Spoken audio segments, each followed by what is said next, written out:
Vendre des formations sur Internet ou des programmes de coaching, par exemple, c'est juste une manière géniale de créer des revenus en ligne, de créer des revenus sur Internet pour devenir nomade digital, mais seulement à condition de respecter certains points vraiment importants, au risque sinon de rien vendre du tout, d'intéresser personne.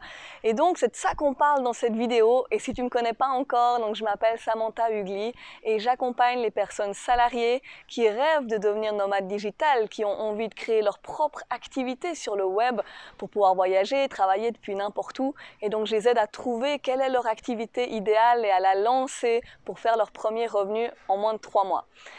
Et donc, effectivement, pour créer une formation, donc déjà, si tu as suivi ces dernières vidéos, ces derniers jours, tu as probablement déjà créé, en fait, construit ton idée de business. Donc, tu sais dans quel domaine tu veux te lancer, tu sais dans quel sous-domaine tu veux débuter et tu sais quel problème tu vas résoudre avec tes futurs clients.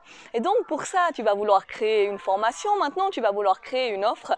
Mais pour arriver à le faire, pour arriver à créer une offre, tu as besoin de passer par une étape indispensable pour, en fait, intéresser les gens, pour que ces gens aient envie de l'acheter et aussi ensuite pour leur donner vraiment des résultats, donc pour être sûr que ta formation elle serve vraiment à quelque chose. Et cette étape c'est simplement de créer ou de définir un persona ou ça s'appelle aussi un avatar client. Et comment on définit cet avatar, ce persona client? Eh bien, donc, admettons que si on reprend le domaine et le sous-domaine, donc on va vraiment prendre l'exemple du développement personnel ou par exemple parler en public. Ça pourrait être un sous-domaine dans la communication, dans le développement personnel. Comment parler en public? Et tu vas aider des personnes qui ont peur de parler en public et tu vas les aider justement à enlever cette peur et à se sentir plus à l'aise. Et là, dans ce cas-là, si tu choisis cette thématique, je serai ta première cliente. Mais voilà, ça c'est un exemple comme ça. Donc voilà, la peur de parler en public. Alors qu'est-ce que c'est que de définir un avatar? C'est d'essayer d'aller comprendre beaucoup plus en détail qui pourrait acheter cette formation. Donc, ok, tu sais que ce sont des personnes qui ont peur de parler en public, mais ça suffit pas parce qu'il faut avoir un maximum d'informations et vraiment définir comme un modèle de personnes qui pourraient avoir envie d'acheter tes formations. Donc, par exemple, tu peux prendre une feuille et demande-toi, ok, cette personne, déjà, est-ce qu'elle parle anglais, est-ce qu'elle parle français? Donc, par exemple, si tu es polyglotte, par exemple, si tu parles plusieurs langues, si tu parles espagnol, est-ce que peut-être que ta cible, on appelle ça la cible aussi, ton avatar, est-ce qu'il se trouve en Amérique du Sud? Vu qu'on est sur Internet, hein, on peut profiter, on a le monde entier. Est-ce que c'est plutôt des personnes francophones, des personnes anglophones, selon la langue que tu parles? Donc si tu parles français, admettons, ou seulement français, que tu as envie de travailler avec des personnes francophones, tu vas dire, ok, est-ce que cette personne, elle va plutôt habiter en France, plutôt en Suisse, ou est-ce que tu veux toucher des personnes qui habitent en France, en Suisse, en Belgique et au Canada? Donc ça, c'est à toi de définir, c'est aussi à toi de te poser la question, selon ton domaine, où est-ce qu'il y aurait le plus de chances que cette personne se trouve? Et ensuite, tu vas te poser d'autres questions. Donc, par exemple, est-ce que cette personne, elle est salariée? Est-ce qu'elle travaille? Est-ce qu'elle est plutôt au chômage? Est-ce que ce sont des étudiants qui ont besoin, par exemple, d'apprendre à parler en public pour faire justement des exposés, des mémoires ou autres?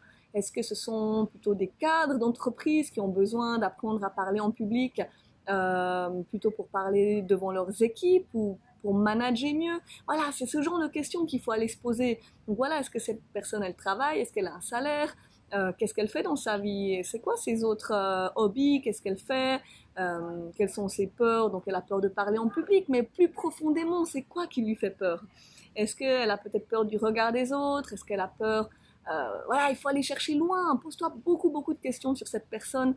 Tu peux aussi, par exemple, te poser la question de qu'est-ce qu'elle veut, pourquoi elle veut parler en public, qu'est-ce que ça va lui apporter, qu'est-ce que ça va lui apporter derrière ça. Parce qu'il y a souvent, quand on a une peur, quand on a quelque chose qu'on a envie de faire, il y a souvent quelque chose derrière. Il y a quelque chose que ça va nous apporter. Ça va peut-être nous apporter l'impression d'être aimé, d'être plus aimé, d'être plus apprécié ou autre. Ça peut être simplement un besoin de réalisation. On a envie de se réaliser, on a envie de faire des conférences, on a envie, par exemple, de grader dans l'entreprise, mais on n'arrive pas à parler en public, ça nous fait peur. Donc voilà, il y a des choses là derrière, il faut aller creuser en fait. Et pour ça, la meilleure manière, c'est quoi? Pour connaître encore mieux ton avatar, pour connaître encore mieux tes futurs clients, la meilleure manière, c'est de leur poser la question. Donc par exemple, d'aller faire un sondage. Il y a plusieurs outils sur Internet pour faire des sondages comme Google Forms. Là, tu peux aussi simplement aller dans des groupes Facebook et poser la question aux gens. Hello, hello, bonjour tout le monde, qui c'est qui a peur de parler en public? Pourquoi? pourquoi vous avez peur de parler en public, qu'est-ce qui vous fait peur, qu'est-ce que vous aimeriez, ce serait quoi vraiment qui vous donne envie dans votre vie, pourquoi, qu'est-ce que ça vous apporterait en plus de pouvoir parler en public. Et voilà, poser des questions à ces gens pour mieux comprendre la situation et avoir un maximum d'informations et savoir exactement pourquoi c'est important pour eux. Et une fois que tu auras toutes ces informations, ça va être plus simple pour toi de créer une offre, de créer une formation déjà qui va vraiment aider ces personnes-là.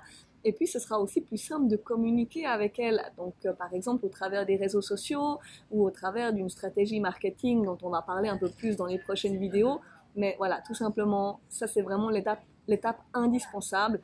C'est une erreur qu'on a tendance à faire, surtout au début quand on se lance sur Internet. On veut proposer quelque chose, on veut proposer une formation, un programme ou autre, mais on ne sait pas exactement à qui on s'adresse.